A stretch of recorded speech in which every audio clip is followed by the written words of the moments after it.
Little Kid Champs, how are you? Hope you are fine. So in this English class, what we will study? We will study about the voices. No, it is not the general voice that we hear, the spooky voice and all, but it is the grammar. Grammatically, we have the voices, that is the active voice and the passive voice. So many of my friends and students have some confusion regarding this, that what these two type of voices are, that when to use this active voice and when to use this passive voice, or regarding that. So in my class today, we will clear the concept of these two voices, and I will provide you 3 golden tricks, that is how to easily identify the active voice as well as the passive voice, or how to convert these two, because the question comes from here that convert this active voice to passive voice. So that will be very easy for you. Next we have examples, lots and lots of examples for easy understanding, that you will easily understand by that example that how the conversion is taking place.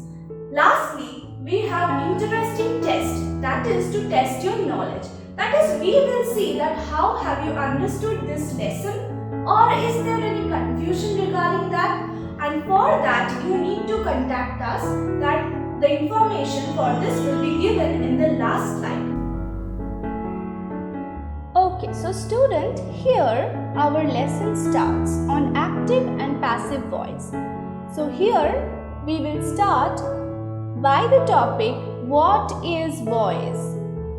So voice is referred to a form of a verb that indicates when a grammatical subject performs the action or is the receiver of the action. So what is active voice? Active voice means the subject is engaged actively in a conversation or the action, right? Here note down students that the subject is the doer of the action. But in the passive voice, mainly the focus is on the action. That is, we can say that the subject is the receiver of the action. For example, in active voice, Ram killed Ravan. Okay, so this is one action we are talking about. But suppose, imagine student that a bystander or a neutral person is standing, okay, by the side of the incident. Now he or she needs to report that case to some agency or like that. So how he or she will react or report?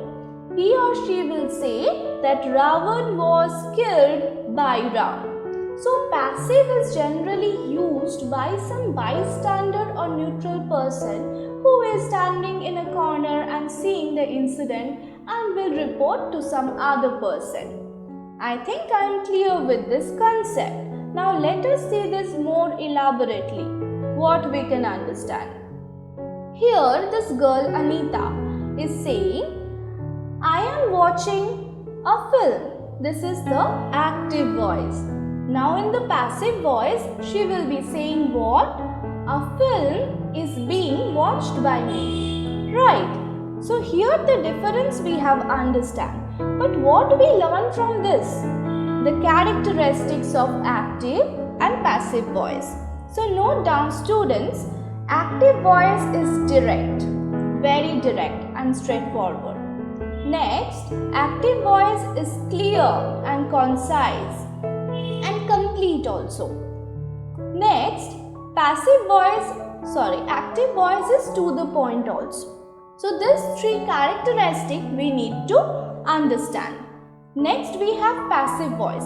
Passive voice is indirect, that is the bystander as I told, or the neutral person is seeing and reporting and will be reporting to other person. So it is indirect.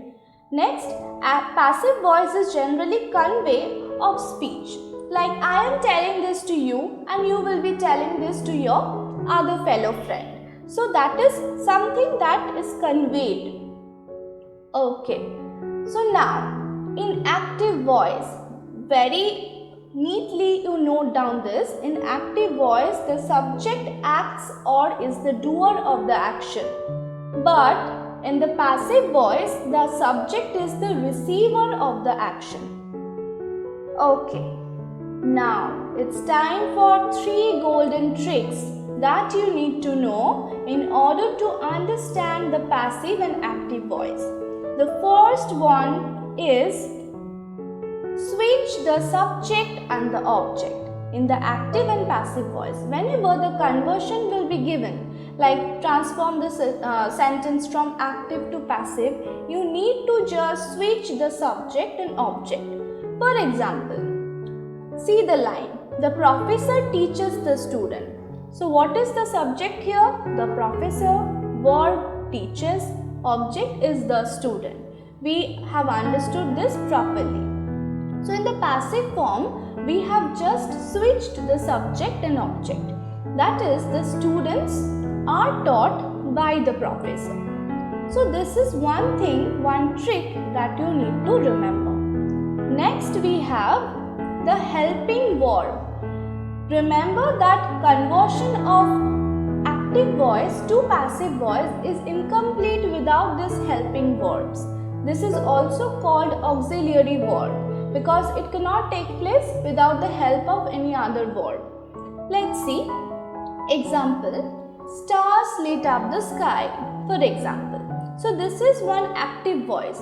Wait, how you understood that this is active voice? Yes, because this is more clear, concise and complete. Right. So here, when we are going to convert this into passive voice, can we write that the sky lit by the stars? This will be wrong, right? So we need something to complete it. That is, the sky was lit by the stars. Yes, correct this is. So this is the helping verb that we can state. Now, rule number 3, that is the bystander. This one I have told you previously, that passive voice is something that is related to a bystander, like a person who is neutral and standing in a corner or something and will be reporting the action to other person. So what is the importance of by here? In the passive voice, most of the sentence will have the word by. Okay, so that is very important. Like by bystander, you can remember that yes, in passive voice, by will be there. So, example, we are going to watch a movie tonight. So that can be in the passive voice. A movie is going to be watched by us tonight. So by is very important. Wait, but what about the 1%? Because I have told that 99% of the sentence in the passive voice contains by. But what about the 1%? Yes, I know that students, you are thinking that yes, teacher will give me that question from that rest 1% only. No worries. So for the rest 1%, we have to just understand that is it grammatically correct if I don't place the by there? For example, they smuggled immigrants across the border. Correct? Now in the passive, it is given the immigrants were smuggled across the border. By them is not given because it is understood that the smuggling was done by the smugglers. So no need to add by them. But if you place by them, is it grammatically correct? Yes. But there is no need because it is a general sense that obviously no dog and cats will come and smuggle them, right? So yes, smuggler will only smuggle them. So here the preposition by is not applicable unless the smuggling was carried out by a specific party that is needed to be named. Okay, so now some important rules to remember. So this is not coming under the golden tricks, but these rules are very important. The rules to change the sentence from active to passive form. Number 1, the sentence must have objects, that is transitive verb. If there is no object, then there must be question word like who asked the object or like that. Number 2, the object active sentence become the subject of passive sentence. This I told already. Number 3, subject or active sentence into passive sentence that preceded the object word by. Means by needs to be added. ये तो मैंने बता ही दिया पहले. Number 4. The verb is used as verb 3, that is past participle. Remember that we use the past participle that we need to mug up for this, for perfect conversion. The adjusted sentence structure by tenses.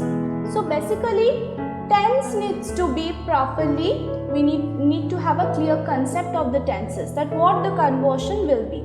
I will be giving you here the notes. Take a screenshot, my friend, or you can write down as well. Next we have changes of pronouns. Like in active, if it is I, in passive it will be me. Similarly, we, us, you, he, him, she, her, it, they, them. So this will be the changes in the pronouns. Let's see, important rules to remember the form of active voice and passive voice in tenses. So these are the rules that I was actually saying you to mug up, or you can write down also or take a screenshot. These formulas are very, very important. Like for example, in passive voice, in simple present tense, the active voice formula is subject plus infinitive plus to. But in passive voice, it will be subject plus to be plus past participle plus by object. Okay? In present continuous tense, active voice, the formula is subject plus to be, means is, am, are plus present participle plus object.